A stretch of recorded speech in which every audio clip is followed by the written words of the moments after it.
This Week in Microbiology is brought to you by the American Society for Microbiology at microbeworld.org/TWiM.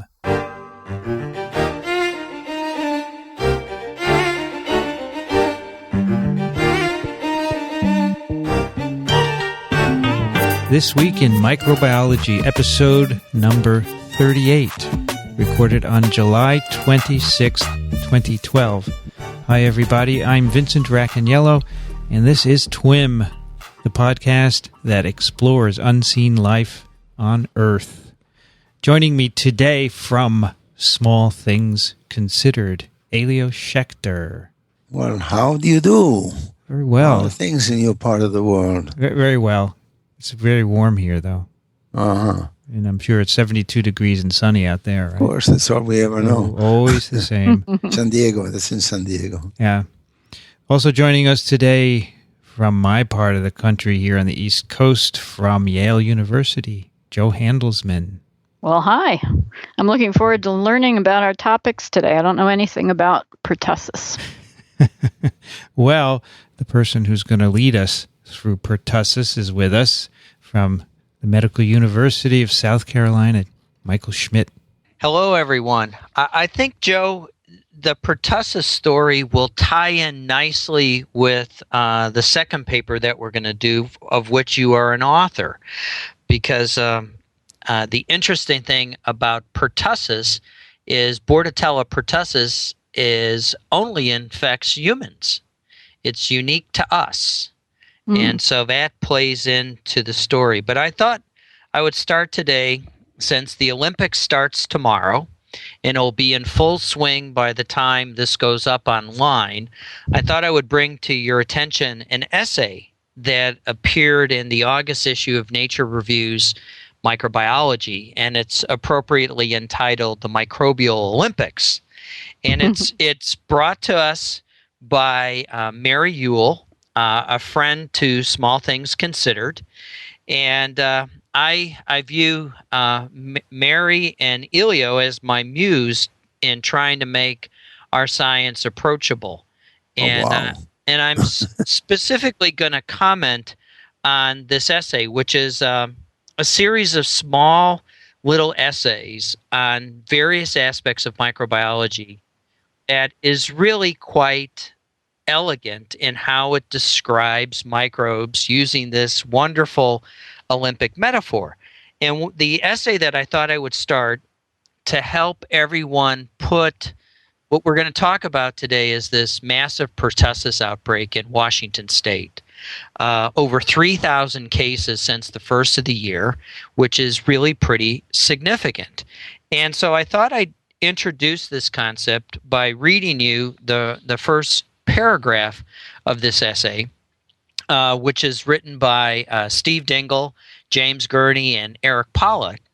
And it really frames our question about why here, why now, in considering this epidemic of pertussis. So here we go. Staying in the NR microstadium, the next event is the Pathogen Relay. The conventional wisdom about virulence is that parasites inevitably evolve towards being benign in their hosts. Indeed, in 1875, it was written that a parasite makes a profession out of living as its neighbor's expense, and all its industry consists of exploiting it with economy without putting its life in danger, does not kill its chicken in order to have the eggs.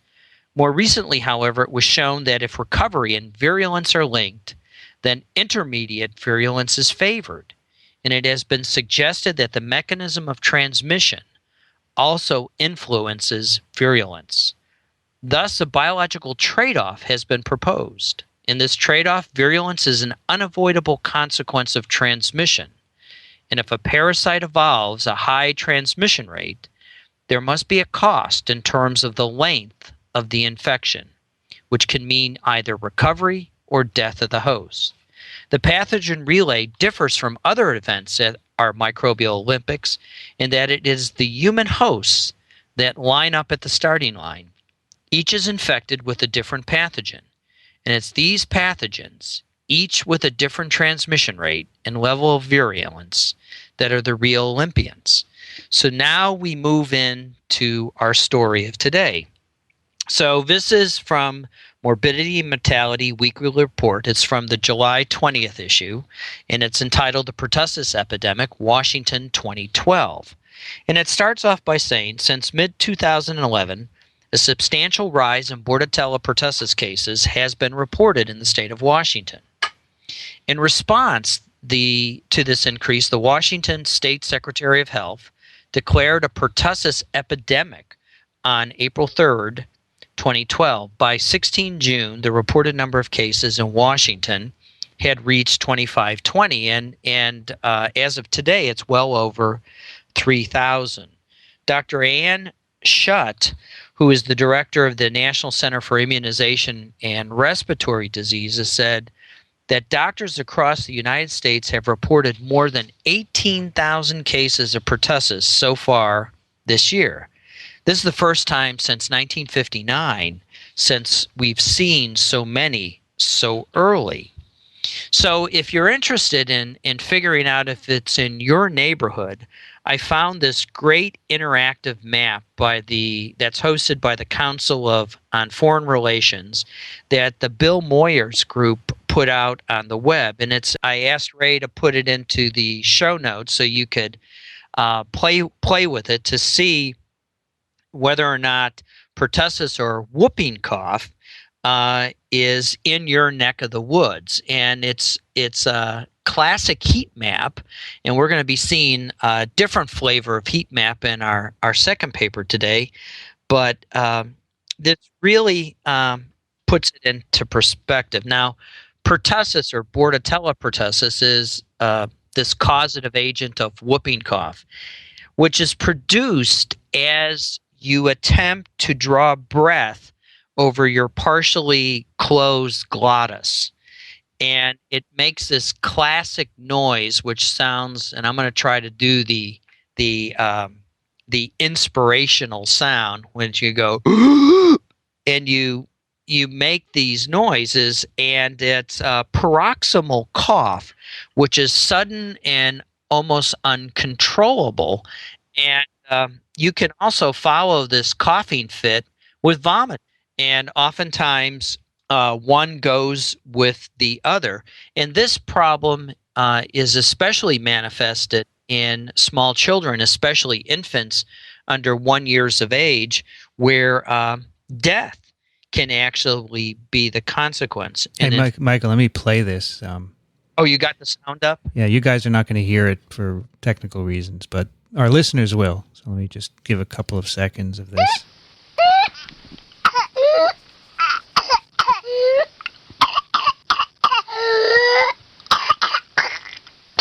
Yeah, it's pretty sad because you can tell it's a little child coughing and gasping. Yeah, and in fact, between 1922 and 1948, pertussis was the leading cause of death due to infectious disease amongst American children under the... Wow, no kidding. Now, vaccination has transformed all of this. Between 1985 and 1988, there were fewer than 100 children who died from pertussis. And, this is a bacterial disease.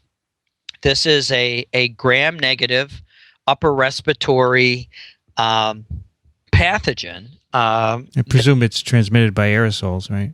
It's transmitted by droplet secretion, our old friend from influenza. Okay. So fomites are a big thing to concern yourself with because you can actually pick it up. The other interesting thing about this bug is that you don't actually develop this paroxysmal cough until about 2 weeks after being infected, and so you. Excuse me. Let me correct one word. It's paroxysmal. Okay. Sorry about that. I am one of these children that never had Latin, so. I didn't either. I did. You did? Did you have Latin, Joe? I had Latin, and I didn't like it very much. Okay. CDC and the Washington State Health Department have been tracking this disease, and and we're going to have a little digression here about epidemiology. And this microbe is really hard to grow. It really meets the definition of a fastidious pathogen. It's truly the Goldilocks microbe. I talked to my colleague who runs the clinical lab here to find out whether or not we have seen an uptick in pertussis in our local area, and we've been blessed, and we haven't seen an uptick. And she went into her rant about how difficult this microbe is to grow and how important it is to obtain a nasopharyngeal specimen in the proper manner. And the CDC has a tremendous resource on showing you how you actually obtain a nasopharyngeal specimen and how you go horizontal to the floor and you push the probe into the nostril of the patient until you insert it literally to the length of the ear. So you look at the patient's ear and you insert that swab so that it's almost to where the ear be. And so you measure it. So you say to yourself, my God, they're really pushing that thing in. Then you pull it out and you transport it back to the lab in Racaniello agar, which is their preferred transport medium. And agar is this really remarkable transport system, and it's how pertussis grows. It consists of charcoal agar supplemented with horse blood, and it's got to be defibrinated horse blood. You can't use the traditional sheep's blood. It also has starch in there, which neutralizes the fatty acids and peroxides, which are then toxic. My clinical colleague's name is Lisa Steed, and she said the plates have to be the right age, they have to be the right moisture, they have to be the right thickness, and you have to plant the organism on that plate just right in order for it to grow. It is truly the Goldilocks. If you're suspecting Legionella and you use buffered yeast extract charcoal agar to grow Legionella, Bordetella can sometimes come up on it. So you have to be pretty good with your gram staining and observations, because Bordetella can come out of a Legionella swab. Elio, you had a question? Yeah, I had a question. I seem to remember that in the old days, maybe, one way to isolate Bordetella pertussis was to have somebody who had a cough on an open agar plate of the medium. And that, of course, would give you pretty much a pure culture, because not much else is going to be in that amount in the aerosols. Is that still done? Would you know? I imagine it would still work, because those old culture techniques still indeed work. But I think it's today about transport, because today most primary care physicians don't have agar plates. Right, especially not that specialized medium.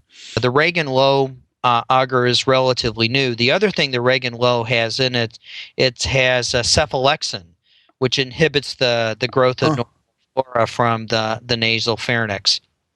Do we still use culture, Michael, or do we use PCR? We use culture and PCR, but PCR is the preferred methodology. And there again, the CDC has a caveat that you have to use the right type of swab. If you use the wrong type of swab, it's inhibitory to PCR. So this is a finesse microbe to get out of the patient. So that's why the epidemiologists at the Centers for Disease Control and the other wonderful public health departments across our country use the case definition. They use the case definition, which is an operational definition applied by a skilled clinician, which is a cough, illness lasting at least 2 weeks with one of the following. You either have to have this spurt of coughing, which are these short, frequent, stereotypical symptoms. You have to have this inspiratory whoop, or you could have the post-tussive vomiting, where you cough so hard that you actually then immediately vomit after that, without any other apparent cause. Now, the coughing fits in the young adult and adults can last up to 10 weeks, and it's especially life-threatening in infants where they literally stop breathing. They become apneic, where they stop breathing. The good news is antibiotics work.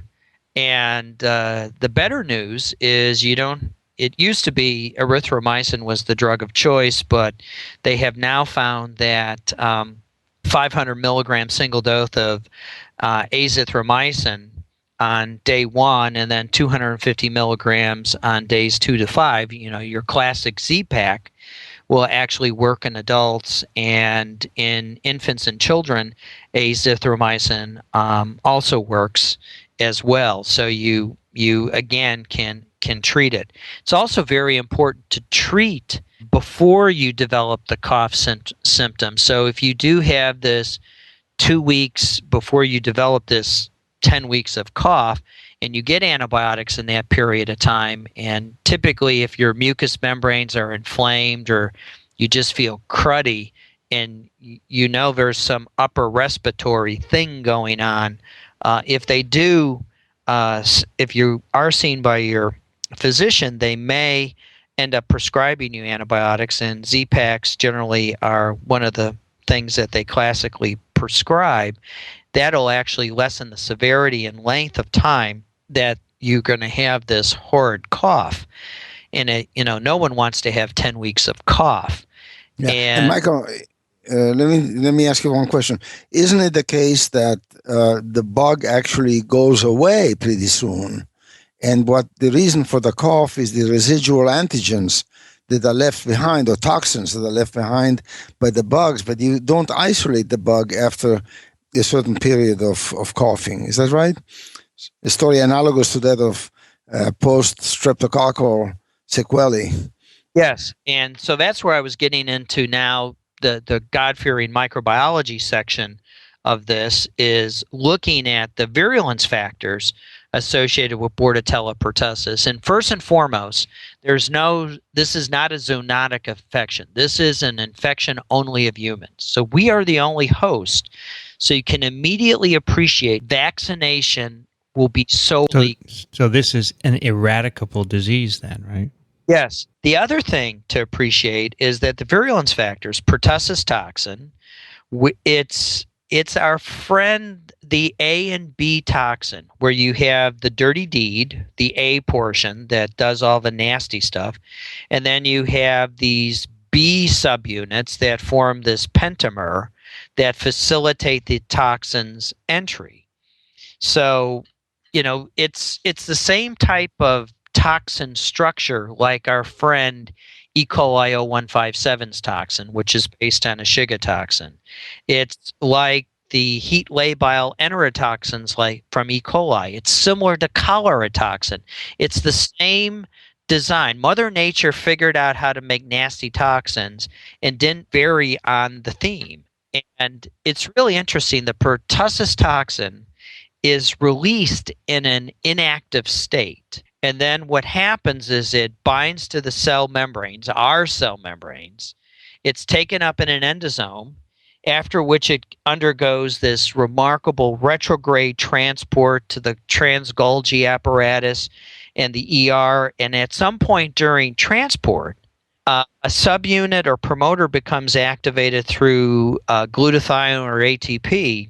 And then voila, the Pertussis toxin catalyzes the ADP ribosylation of the alpha subunits of the heterotrimeric G proteins, which goes to Elio's point of you're now intoxicated. You're having this hangover of this toxin that's just hanging around and it's stuck.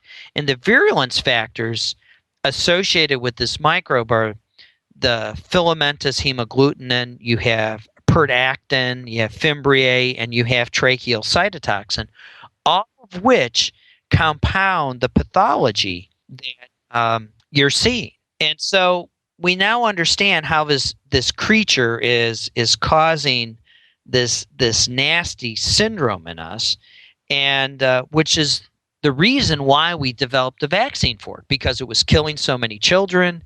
And when we became ill, it really did a number on us. So now the case fatality is less than 1 per 1,000. Yeah. That's because you can treat it, right? Yeah. And even in this outbreak, this epidemic in Washington State, there have been no deaths that I found on the CDC website. There may have been some since this, because the CDC statistics lag a little bit, but to date there haven't been any deaths. Is there any concern about antibiotic resistance coming up? No concern about antibiotic resistance, because very few people are treated for it. Yeah. Mm-hmm. The vaccine is so good. The vaccine, but now what they're speculating, and the why here, why now, speculating is what they're using is, when I was vaccinated as a child, I was given a whole cell vaccine. Now, because of the reactogenic aspects of vaccines, what folks have done is begun to make acellular vaccines. And that's what's in this vaccine. This is referred to as the DTaP vaccine. D stands for diphtheria, T for tetanus, and AP is for acellular pertussis. And what they think is happening is that there's the vaccine strategy is DTaP is routinely recommended at 2, 4, 6 months, at 15 and 18 months, and at 4 and 6 years. So you get a tremendous number of injections by the time you hit primary school. And it's recommended as a boost, a single dose for those 11 through 18. And as you age, what they're thinking, and they have a chart, I think it's figure 2 in the MMWR report, that shows where the infections are spiking and which age group. And I think the vaccine's efficacy is waning. And they also are wondering whether or not people are just not vaccinating their children to a sufficient level and extent. As I was doing my reading on this story, I came across this paper that was published in 2009 in Emerging Infectious Diseases, and it was published by a group out of the National Institutes for Public Health and Environment, Bilthoven, the Netherlands, and it's authored by Fritz Moy, Inga van Loo, and a group of others. And what they are effectively postulating is that it's the regulation of the toxin production that is actually you're selecting for high toxin producers. And it's a really elegant system, because they are arguing that the reemergence of pertussis has been a multifactorial process, including the waning of the vaccine-induced immunity because of the acellular vaccine, as well as this selection of more potent pertussin strains containing a novel allele for the pertussin toxin promoter. Now, there are 14 genes in the pertussin toxin that are responsible for the development of the toxin. And their epidemiological data from this manuscript suggests that these strains are more virulent in humans. And what they did is they did a classic comparison. They went back to the freezer and began to look at the pertussis toxin production. So this is basically a case where the vaccine isn't potent enough. It's not as good as the cellular vaccine, so you're getting waning immunity. I mean, this chart where they plot the age of the case versus whether they got acellular only or whole cell, it is really quite clear that the older kids who got the whole cell are fine. Yeah. It's amazing. So what are they going to do? We're not going back to the whole cell vaccine, right? No, we're not going back to a whole cell vaccine. They're trying to they're trying to understand. The group from the Netherlands is postulating the expansion of the Pertussis toxin promoter is actually increasing strain fitness in the humans. And so this is how I made the tie-in to the Microbial Olympics story, because this is a microbe for humans. And it's actually either adapting with us as we're moving it amongst the population, or it may just be an issue that the Pertussis toxin facilitates the enhancement of colonization in naive individuals. And in fact, what they showed is that they have a mouse model. They showed that the Pertussis toxin also enhances colonization in naive and immune mice by targeting macrophages and neutrophils and suppresses antibody responses. So this Pertussis toxin is really an interesting virulence factor, because it is beginning to teach us a lot about the immunology of what's going on. And I think this particular outbreak, because I'm certain that our friends at the CDC and the Public Health Department of Washington State are going to begin to look at the toxin. They're going to begin to look at the genome of this microbe that are being pulled out of these patients to really try to understand if the pertussis that they're seeing in these individuals is sufficiently antigenically different than the vaccine. Yeah. And or you can have the alternative, because you can look at this and ask yourself the question, is this actually Bordetella peripertussis, which also can manifest similar symptoms, but in general this tends to be less severe.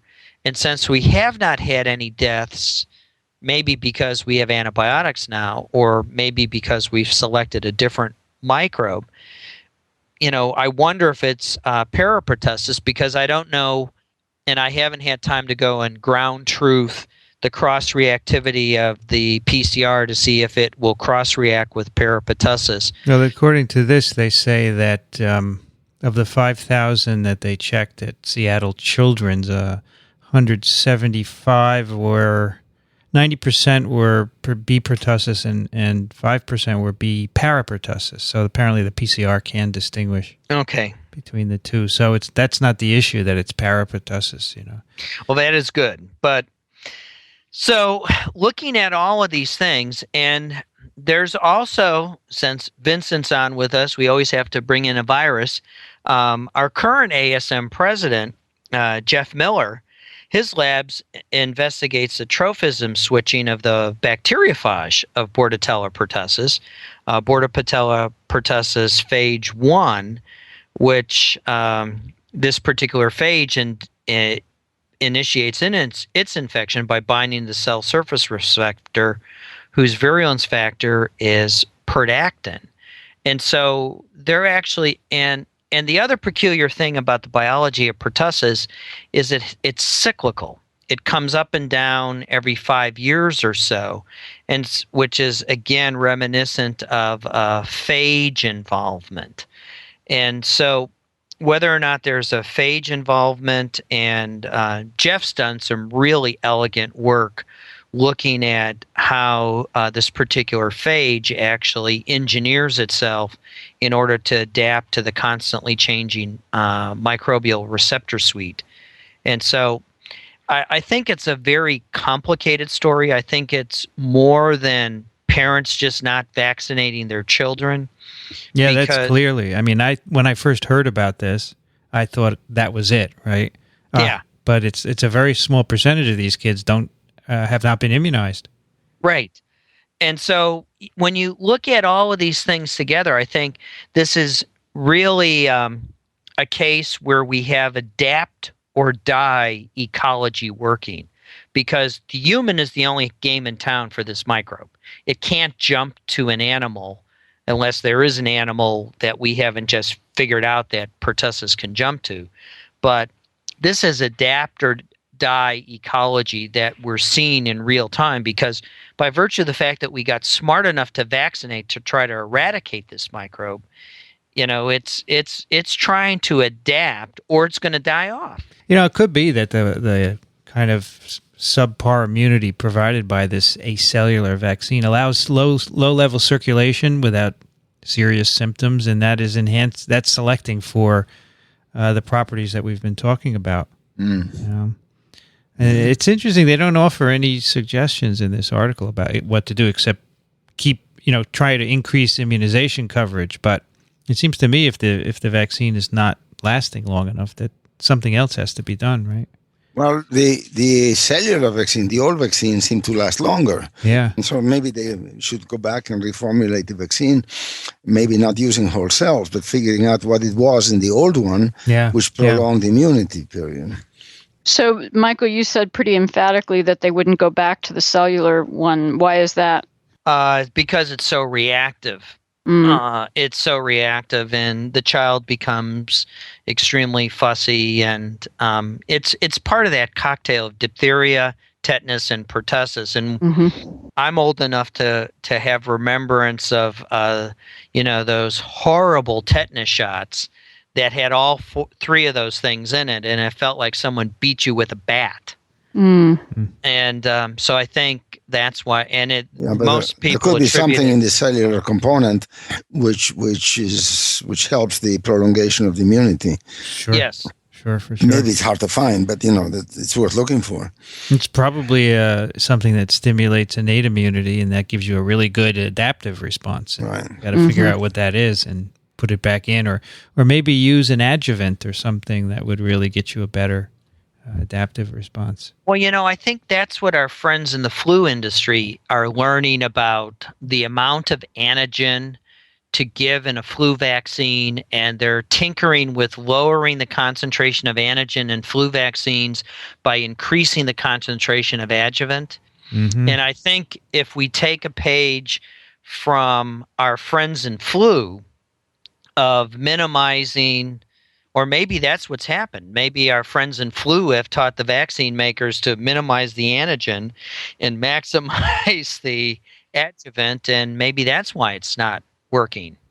By the way, this pathogen relay that you mentioned earlier, the winner was rhinovirus. Yes. The one with high transmission and low virulence. Yeah, I didn't want to spoil the essay for the listeners. We should have Ray put in a spoiler alert. A perfect pathogen. It's okay. There are many other races in this Olympics that they can be on the edge of their seat. Perfect. Mary has this knack of recruiting the best and brightest and most clever to write these stories, and that was just a treat to read. Did you know this was coming, Elio? No, actually, Mary and I work together very closely, and we're going to actually separate a little bit because she has to give up some of her activities. No, but she didn't tell me about this. This is very nice. Yeah. So to close out the whooping cough, I'll just tell a little story. In 1960, so my dad came to the U.S. from Italy in 1951, I think. And in 1960, well, by then he had 2 kids and a wife. So we went back to Italy to visit his parents. I was 8 years old, and I slept in a room with the daughter of his brother, my father's brother. And she had whooping cough. So all night long, she would have this whooping cough, which I'd never heard in my life. And he was an 8-year-old kid. And I said, "Mom, what is wrong with her?" And my father said, "It's whooping cough." And he said, "You didn't get that because we vaccinated you, and they don't vaccinate very much." This is 1960. I guess there wasn't much immunization. But every night, we were there for a week. Every night, this poor girl would do this whooping. And think about it. My parents, and my father was a physician, they didn't think twice about putting me in this room because they totally trusted the vaccine. Wow. But who knows, might not have taken in me, all kinds of problems. But I was fine. I never got it. But I'll never forget that cough. And this recording, which we'll link to, really brings back a memory of that time. Yeah, that was an awful sound. It was very disturbing when you played that. It's disturbing, yeah. And in fact, the CDC on many of their information sheets caution that the vaccine may not actually protect you from disease. You may get some form of the disease, but what they say is it will be less severe. So it's a rather this I think is a really neat story, and it's really teaching us an awful lot about the ecology of microbes in humans. You bet. It's pretty rare to find a disease that's limited to humans, isn't it? And that with such a fastidious pathogen that doesn't live anyplace else, you almost wonder how it survived, don't you? Well, that's a good segue to your paper, I think. But Joe, I have worked on such a pathogen my whole career. Polio is exclusively human. But you're right, there aren't a lot lot Yeah. Measles. And aren't we pretty close to eradicating polio? Yes, in fact, because there isn't another host. And it's the same for measles, and that's the next target, apparently, of WHO to eradicate measles because, again, it's exclusively human. In contrast, you can't eradicate flu because it's in so many animals out there. Our next paper is in the journal Environmental Microbiology. It's called Culturing Captures Members of the Soil Rare Biosphere. And it's from Joe's laboratory. And so this is a perfect time for you to tell us a little bit about what you're doing, Joe. Okay, thanks, Vincent. Well, this paper was one of those somewhat serendipitous discoveries. We were studying the bacteria that live in soil in an apple orchard, asking questions about whether spraying the apple orchard with streptomycin changed the soil bacteria. And while we were looking at the data, we just noticed this very, very striking result that we had analyzed both cultured organisms and culture-independent organisms that were represented just by their DNA. And we found that there was essentially no overlap in the major groups that showed up by culturing and by molecular analysis. And interestingly, when we went back to the literature, everyone had always said for the last, 25 years that the major groups in soil weren't necessarily what we had thought they were based on the culture-based analysis. But nobody had actually done the side-by-side, at least that we could find, where they actually cultured from the same sample that they did direct molecular extraction from. And so that was kind of the first thing that was interesting, was just that we couldn't find very many other examples of this, and the side-by-side made it much more striking than the way people had made these arguments earlier, which was, for example, there's a lot of Pseudomonas and Bacillus in the soil when you culture, and that is just historically been shown many, many times. But when you use a molecular analysis and don't rely on culturing, those organisms are actually not that abundant. And so we had sort of known this for a long time, but it was really a black and white, or I guess in the paper we use green. It was a green and black, very, very distinct separation. And what we began to realize was that it's not just that the organisms that we see with the culture independent are new and different, because that's what people have been finding for the last couple of decades, is that when you do a culture independent analysis, you begin to turn up these organisms that we didn't know about before, with the classic one, I think, being the Acidobacteria. The Acidobacteria are a phylum that contains a reasonable diversity of organisms, but very, very few have been cultured. And what's amazing is that these seem to be the most abundant organisms in soil.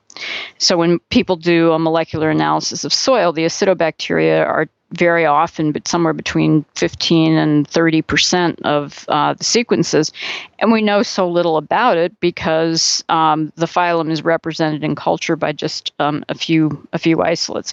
So that's what people have focused on, is all this new biodiversity that we see in the culture-independent analysis. But what we were realizing is that it goes the other way too, that in the culture analysis, we're picking up many organisms that are just simply not showing up in the culture independent.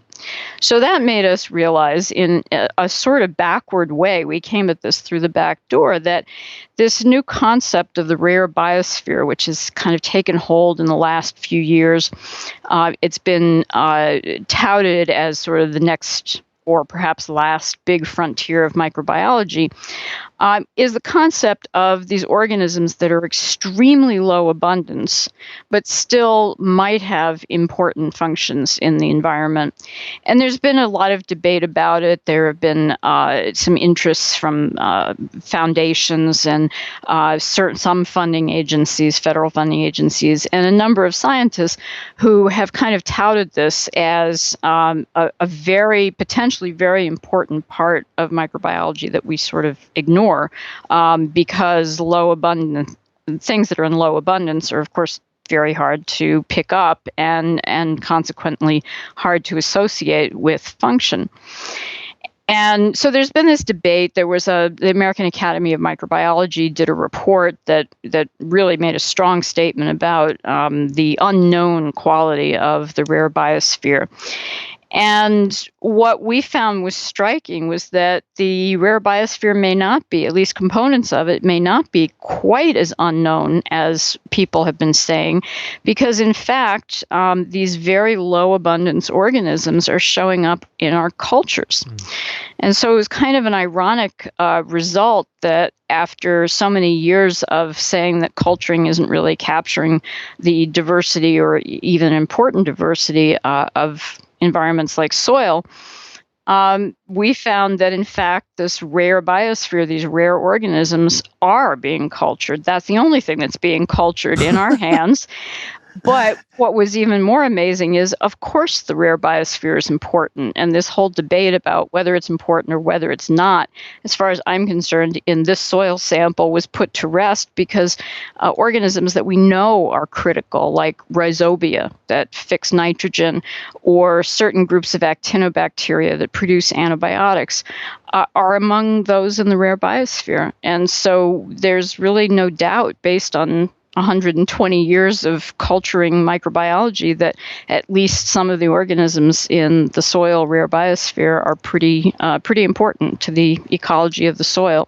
So you did this in an apple orchard, but it could be done anywhere. Is that correct? Yeah, and we've started looking at data sets from other environments, and it looks like there may be a very similar trend in at least most soils. We're about to do some similar experiments in the ocean. We don't know about that yet. A couple of comments.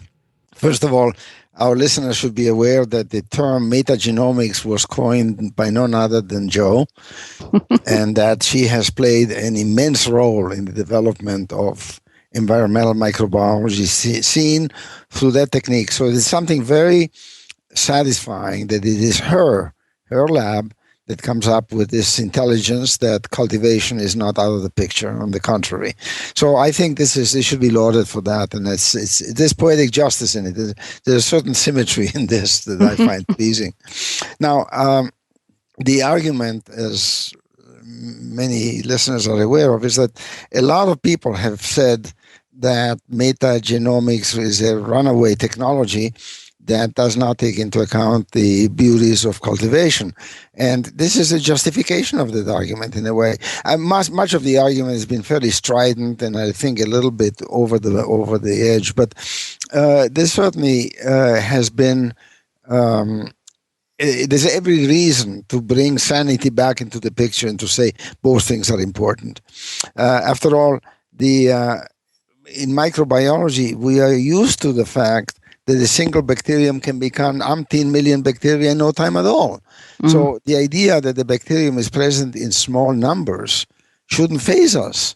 We know that one of the scenarios that is discussed in your paper is, in fact, this could be seeds for blooms.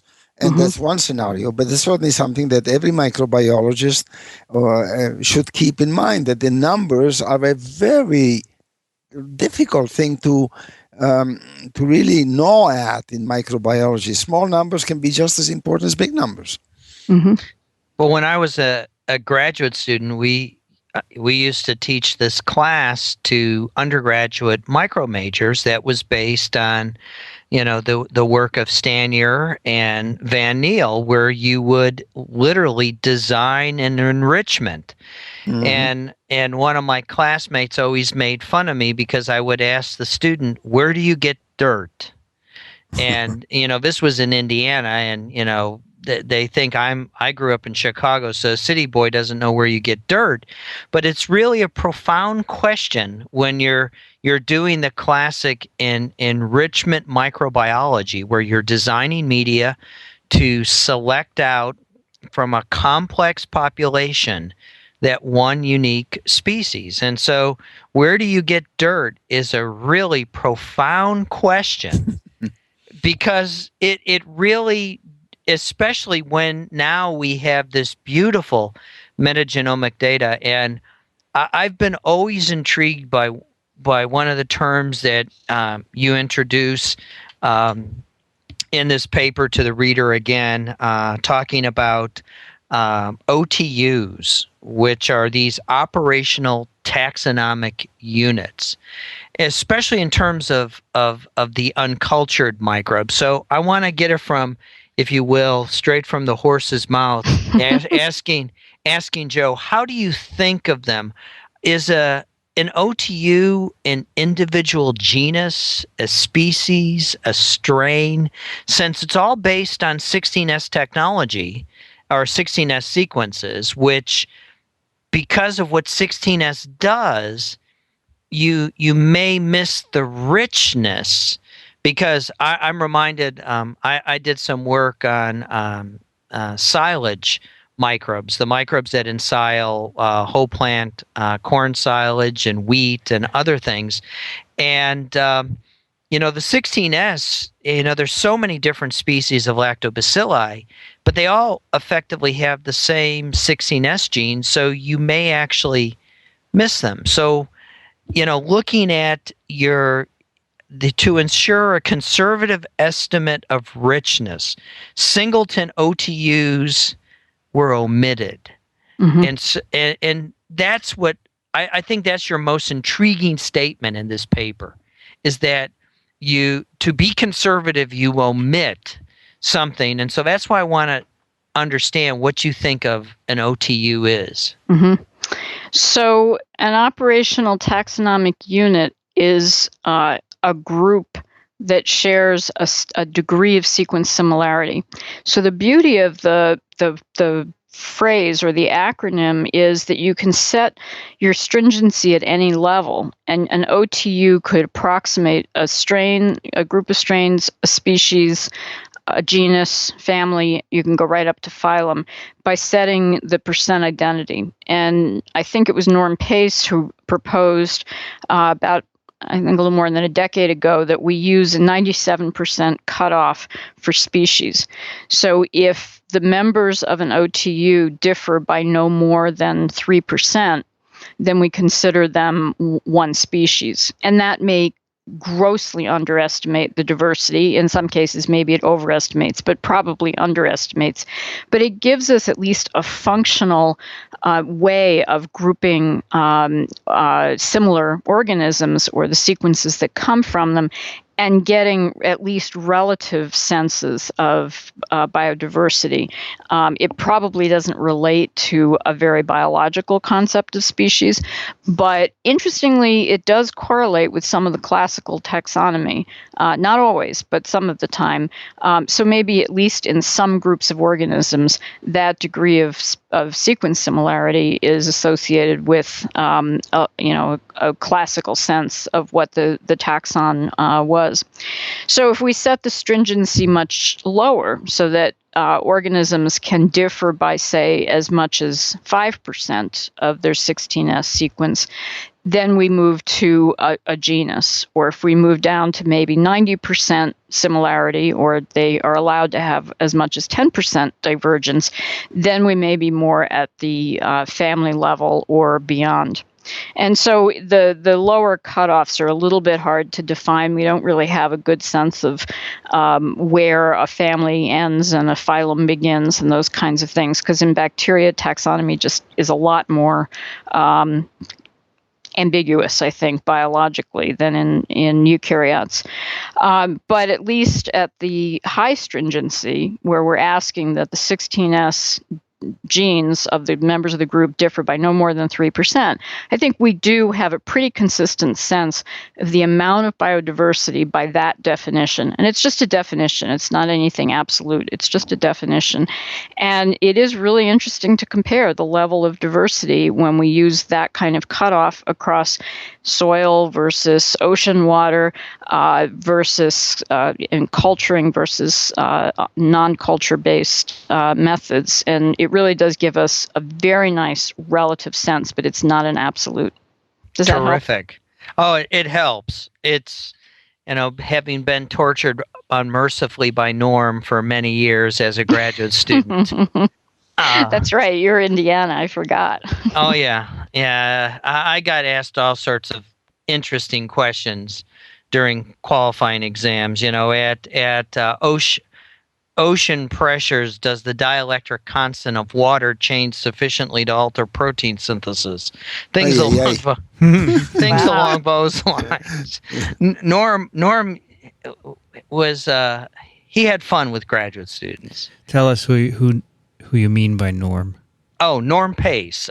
He's now at the University of Colorado at Boulder, and he, along with Carl Woese, are probably the most early proponents of using RNA molecules from bacteria as the sentinel molecular chronometer. Mm-hmm. They first started with 5S RNA, and then they moved it up to 16S ribosomal RNA, and looking at the genetic sequence associated with that between Woese and Pace, they really set taxonomy on its ear back in the early 80s. Right. Yep. Joe, if you do this with the gut microbiome or some other human microbiome, would you find the same thing? I'm not sure. The gut microbiome is much more culturable. So with soil, we estimate that only maybe 1% of the bacteria in soil are readily culturable, whereas with the human microbiome, particularly the gut, about half of them are culturable. So that kind of sets it at a different level. But my guess would be that at least some of what we culture from the gut or other human environments would be the rare ones. There are only a few examples that we know of those, but my guess is that there would be some, maybe not as many as in soil. Right. Elio, do you remember that paper we did where they were trying to culture microorganisms from the mouth, I think it was? With the little appliance. Yes. Yeah. Yes. Right. Yeah. Well, certainly a lot of clever work has gone into trying to develop cultivation techniques which are out of the ordinary. And one of the big arguments, I think, is that so many bacteria probably grow as consortia that if you try to grow them as pure cultures, you lose. You're not going to be able to do that because they can only grow in connection with other bugs. And so devices have been, a lot of people have been working on this, trying to make devices which allow the growth of consortia or of growth of bacteria under conditions which more closely simulate the natural environment. And I think that's all to the good. And I think, Joe, what's your take on that? Isn't this a good thing that people try harder to cultivate? Yeah, and I think I know the paper you're referring to that was done by Kim Lewis and Slava Epstein. They did a really beautiful job of separating the bacteria physically, but allowing them to share metabolites that could flow and diffuse freely between them. And I thought that was a really lovely way to approach it, since they have shown that particular metabolites can affect culturability, and the bacteria seem to share those metabolites. So I think we should be trying extremely hard to culture. One example is going back to the Acidobacteria that I mentioned before. When we first started finding them in 16S catalogs from soil, we only had, as I remember, one strain that was isolated in culture, and it was isolated from a very acidic sediment, and that's where the phylum got its name, Acidobacteria. And it turns out that since then, Peter Jensen from Australia has done some beautiful work culturing other species. And last I heard, he was up to 13 or 16, something like that. And the diversity, the physiological diversity, is quite dramatic, and they're not all acid-loving. And so the phylum got its name before we knew very much about the group, and now we're kind of stuck with calling them Acidobacteria, and that seems to be a very minor part of their physiology. But it is interesting to see the small changes in culturing techniques that have led to success in Peter Jensen's hands, and then some others. It's things as simple as leaving agar out of the medium or replacing it with gelatin. He found there were large groups of Acidobacteria that were happy to grow in culture if you just didn't feed them agar. So, also, I think Joe Bresnak did a lot of work on that. He would add catalase, which allows bugs to grow in the presence of oxygen radicals and things like that. So, it's kind of funny that the classic things that we have used as kind of our standards, things like agar or oxygen, have been the barriers for a lot of culturing. In the gut bacteria, just simply growing anaerobically vastly boosted the proportion that could be cultured, and then agar. So I think we got into we got stuck in a few paradigms of culturing back in the late 19th century, and we just kept doing it the same way. And changing those methods may make it very easy to isolate some of these organisms. On the other hand, Howard Guest, who lamentably passed away just recently, wrote profusely about the fact that there are old techniques for cultivation which have been forgotten, and that people would do well to go back to some of the old literature. Obviously, like you say, some of the techniques, or most of the techniques, are not all that they can be improved on, but there are techniques that we don't think about and which are buried in the literature. Yeah, Howard, Dr. Guest had this tremendous technique called a gradostat, which was a variation of a gradient plate, but it was in liquid culture. And he was able to, he pulled out some novel photosynthetic microbes, and it was, he did it along with, I think, Julian Wimpney. It was just a tremendous technique of you have a gradient of various nutrients, and the microbes will self-select to the right concentration of whatever the limiting nutrient is or the inhibiting nutrient is, and then they would come up, and you could literally pull things out. And he played games with gases and allowing gases to diffuse, and some of the old culture techniques that were pioneered in the 60s, 70s, and 80s before the advent of PCR really, I think, warrant going back and looking at, especially to the new microbiologists who have these tremendous metagenomic approaches. They can go back and actually pull out their bug, because now you have a signature that you can actually, demonstrate that you've got it. Joe, how did you do the culturing? It says in the paper simply bacteria cultured from soil on medium. So this was not single colonies; these are mass cultures, I presume. Right? No, they were single colonies, but we then turned them into mass culture. So there was some work back in the 70s that looked at a variety of different media and where you would isolate the greatest diversity from soil. So we built on that, and we found that this medium called Rhizosphere medium, which has the advantage that it inhibits Bacillus mycoides, which is a bacterium that can cover an entire Petri plate within a day or two, and it obliterates everything else on the plate because it's so aggressive.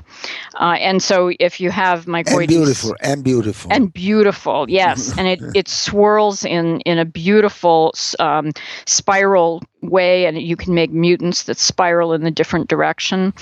I've always wondered if you took it to the southern hemisphere, if it would spiral the other way. But it does get in the way of culturing other things because it grows so fast and it just grows across everything else. So we needed a medium that would inhibit Bacillus mycoides because there was a lot in this particular soil.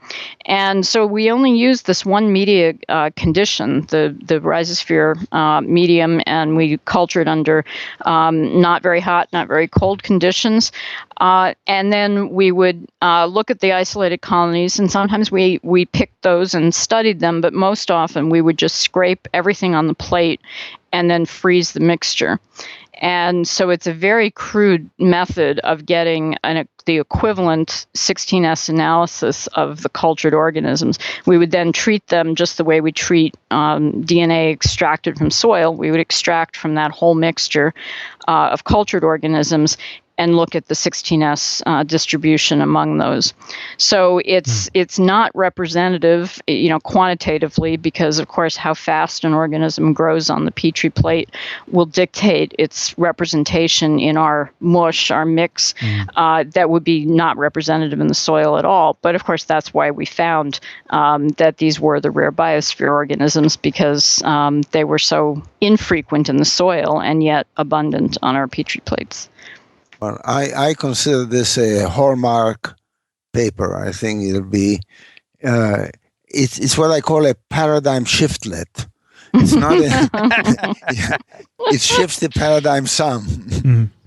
So well, I'm glad you think so, and I sure hope that it brings a little bit more favor back to culturing, because I'm tired of hearing reviewers say about my grants and other people's that it's useless to culture because we have metagenomics. In some ways, I feel like I named a monster by creating the name metagenomics. I certainly didn't mean it to replace the rest of microbiology, and that's unfortunately how some people treat it.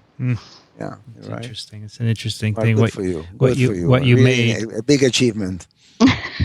What you made got away from you.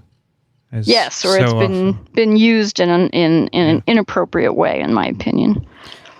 All right, thank you very much. I would like to read a couple of emails from our listeners, and the first one is Jim, who writes, "As usual, I loved TWiM 37. Joe Handelsman adds a lot, in my humble opinion." Oh, thank you, Jim. There you go. What better thing could he say to keep you on the show more and more, right? Oh, absolutely. Flattery gets you everywhere. You bet. And then he writes, "I think Michael Schmidt meant dump data instead of data dump. Apologies to Alan Dove." I must admit, I don't understand that. I don't either. So you characterize the microbiome sessions at ASMGM as a data dump, remember? But I don't know why it would be a dump data. Maybe it's a computer thing. Yeah, I think it's, again, I think it was so much information in such a compressed format that I'm still decompressing it in my head, going through some of the things that we've heard. Yeah. Looking forward to the upcoming bioinformatics guest. Thanks a million. Tim writes, "Dear TWiM Meisters." That's good. I like that. "I'm quite behind in TWiM, TWIP, and TWiV because of my exams, which is a poor excuse, I know. Anyway, I just listened to TWiM 22 with Dr. Sacchetti and thought I'd write in with my appreciation. As an RN student, I love it when your podcasts are specifically pertinent to my area of interest. In this case, hospital-acquired infections and the most common infections in emergency departments. This was one of the most fascinating episodes yet. I was wondering, though, if you'd consider doing something on infection control in a surgical setting. That is, if you had any papers on the effectiveness of surgical attire in preventing spread of infection to the patient and or protecting the surgical staff from the patient. Particularly, I'd be interested in hearing which microbes are most commonly found on the skin or in the hair of surgical staff. I wonder if surgical infections would be similar to those in emergency departments or if the percentages would be slightly different. Admittedly, such an episode would probably not be of interest to many, and the literature may not even be out there. My main purpose for this email was simply to express my appreciation for everything that you do. Keep it up. Much respect to every one of you. From Tim, who is in Melbourne, Australia. My goodness. Wow. That's it. I think Tim has a really good idea. We should maybe do a set of papers that talk about hospital microbiology in general. One of the results I heard last year was that you can cut hospital infections by about half simply by instituting really rigorous hand washing. And I didn't realize that it was that dramatic. So those might be worthwhile papers to read, and I think our listeners would be interested. I bet Michael could probably recommend some, right? Oh yeah, there's been whole conferences on hand hygiene, and I think there's some really interesting microbiology and even some ecology that can come out of the hand hygiene studies because of the use of alcohol. And I took a picture of one of our alcohol dispensers as I was sitting in chairs waiting to have my blood drawn at the doctor's office. And it had this beautiful green biofilm growing at the interface of where the alcohol concentration was just at the right level for the Pseudomonas to actually eat it rather than be killed by it. What concentration would that be? I don't know. I haven't done the experiment to find out, but the concentration that is in alcohol hand gels is 66%, which for those of you drinking liquor, that's 120 plus proof. So it's pretty strong alcohol, but they also add emollients and all sorts of other things to the alcohol. So don't go out drinking the alcohol and hand sanitizer. Well, I think it's a good idea, Tim, so we'll get working on that. And our last one is from Alicia, who writes, I was listening to TWiM a few weeks back, and if I remember correctly, it was mentioned that it would be interesting to find someone that could discuss spirochetes with you. I would like to recommend one of my professors, Dr. Caroline Cameron. She is Canada's research chair in molecular pathogenesis and teaches at the University of Victoria.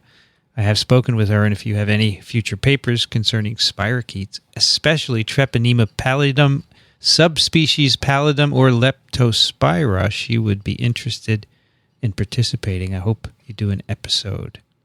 Any of you know Dr. Cameron? No. No, I can't say I do, but I think the topic is fascinating. Yeah. We should have a field trip to the University of Victoria. Hey, all right. Okay. Where is that? I don't know where it is. I think it's on Victoria Island off of Vancouver. Nice. I think that's where Vancouver it is. Island. Vancouver Island. Vancouver Island. I do like it out there. All right, that will do it for TWiM number 38. And, of course, you can find TWiM on iTunes or at microbeworld.org/TWiM. If you are new to iTunes, do subscribe to the podcast there, and that way you get every episode automatically, and do rate it as well. It helps to keep us visible on the iTunes podcast page so that more people will find us. If you would like to ask us a question or make a comment, you can do that by sending an email to twim@twiv.tv. Elio Schaechter is at the wonderful blog Small Things Considered. Thank you, Elio. Oh, my pleasure. It was a lot of fun. Nice session. Yep. Joe Handelsman is at Yale University. Thank you, Joe. Thank you. I had a great time. By the way, I spent 5 days in Madison this week. Oh, lucky you. What were you doing there?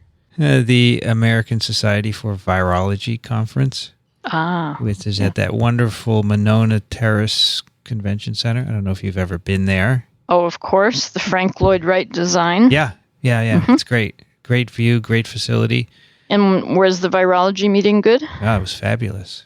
Oh, Fabulous. good. So over on my other podcast, TWiM, we've been talking about going to ASV, and we got an email from a high school student who listens to us, and she's from Madison, and she told us that she listened to TWiM while she sewed her prom dress. And then she said, when you come to Madison, make sure you eat curdled cheese. Is that what it's called? Cheese curds. Cheese curds. Okay, I'd never heard of this. So yesterday, after the meeting was over, I walked out into that street right before the Capitol, and they had a farmer's market. Mm-hmm. And a farmer was there with his cheese curds. So I tried one, and it does squeak when you chew it. Yep, they are squeaky. You can also get them deep fried, Vincent. I heard that, but they don't squeak when you deep fry them, right? Right, they just clog your arteries more quickly. Yeah. But I had to get the squeaking feeling, so I did it. And I was surprised that they were yellow. I thought they'd be white. Anyway. Michael Schmidt is at the Medical University of South Carolina. Thank you, Michael. Thank you. Thanks for giving us the rundown on Bordetella. Good old pertussis. I'm Vincent Racaniello. You can find me at my blog, which is at virology.ws. Many thanks to ASM for supporting TWiM, Communications Director Barbara Hyde, and Chris Kondayan and Ray Ortega for their technical help. Thanks for listening, everyone. We'll see you next time on This Week in Microbiology.